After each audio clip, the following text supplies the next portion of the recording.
Good morning, sweet ladies. Thank you for joining us in Far Above Rubies today. I'm so very glad that each of you are here.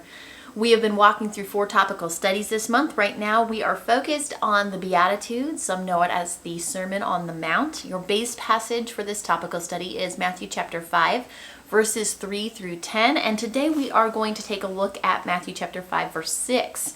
We're talking about hungering and thirsting for righteousness. It says, "Blessed are those that hunger and thirst after righteousness, for they will be filled." If we were to use, righteousness is one of those Christian words that we don't always wrap our minds around truly today because it's not something we use in regular conversation. So let's look at some synonyms. If we were to put some synonyms for righteousness into this passage, it would say, happy or blessed are you when you seek to be honorable, moral, virtuous, ethical, or right-minded, okay? Now, this is not talking about some facade that you put on when other people are around. The image that you project whenever you go to church on Sunday morning or you're leading a small group. We're not talking about what you desire to portray. We're talking about what you desire to fill your heart with.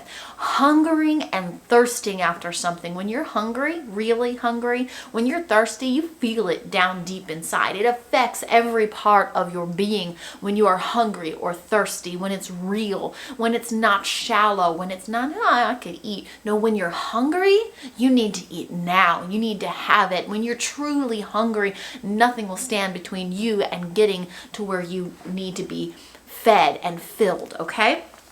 We're not talking about a facade, what you desire to portray. We're talking about what you hunger for, what you thirst after.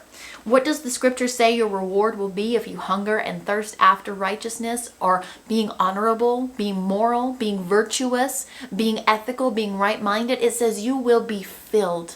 You will find what you are looking for. If that's your desire, if that's your hunger, if you are thirsting after it, you're going to become those things. You're going to be filled with those things. These qualities don't come by accident. We don't just stumble into being honorable. We don't just stumble into being right-minded in this world today. We don't just stumble into being a moral or ethical person or being a virtuous woman. It's not something that happens to us. It is something we have to seek after. We have to choose to seek after Jesus Christ. We have to choose to shape our lives after Him, to desire Him. We have to be hungry for more of Him, that He would fill us with righteousness, that we would become righteous. We have to want to be like Jesus. We don't just turn into some mini-me of Jesus by accident.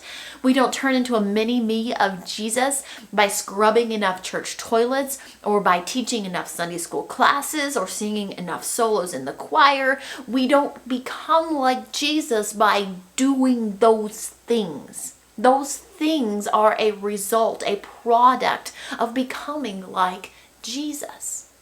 Becoming like Jesus, when we are filled with His righteousness, when He makes us righteousness through His blood, through His sacrifice, through His character and taking on His mind, then this service that we give to the kingdom of God is just an overflow of that. It just happens. It no longer is a huge sacrifice on our part to scrub a toilet at the church or to pick up a broom and sweep the floor. It's no longer something about being seen or letting someone see that we have done the work or waving at somebody as they walk by while we're cleaning the windows at the church or teaching our Sunday school class. It's no longer about being seen or what people perceive of us. It's about an overflow of the character of Christ flowing out of us because He has filled us with His righteousness, because we are now becoming honorable people. We are becoming virtuous women. We have become right-minded, and our minds are on serving the kingdom, no longer serving ourselves. When my little boy wants something sweet, like a treat, he doesn't get a lot of them. He's very high energy. He doesn't, I don't just put plates of goodies out for him to eat every single day. When he decides that he wants one that is not necessarily for him, he will do anything to get at it. I have to watch him like a hawk because he's a little ninja. If there's a plate of cookies for adults sitting on the countertop for we have company or something like that, we have Bible study, that boy will do anything to get after that sweet tray.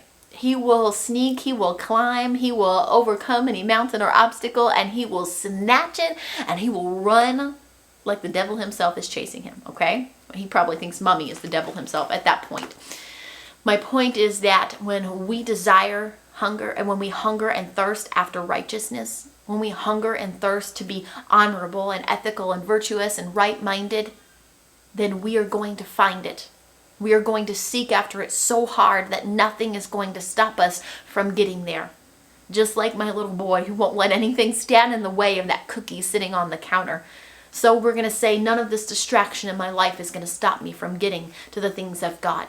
Nothing in this life, nothing that gets thrown at me is going to stop me from possessing the mind of Christ, from looking like Christ. I hope that you'll go and read Matthew chapter 5, verses 3 through 10. We're staying in that passage for the next few days. You don't want to miss it. Today we focused on verse 6 of that passage. And if no one has told you lately, you are loved and you are cherished and you are valuable. You have beautiful and tremendous worth, my friend, and that worth is far above rubies. Thank you for being here with me today, and I will see you all again tomorrow. God bless you.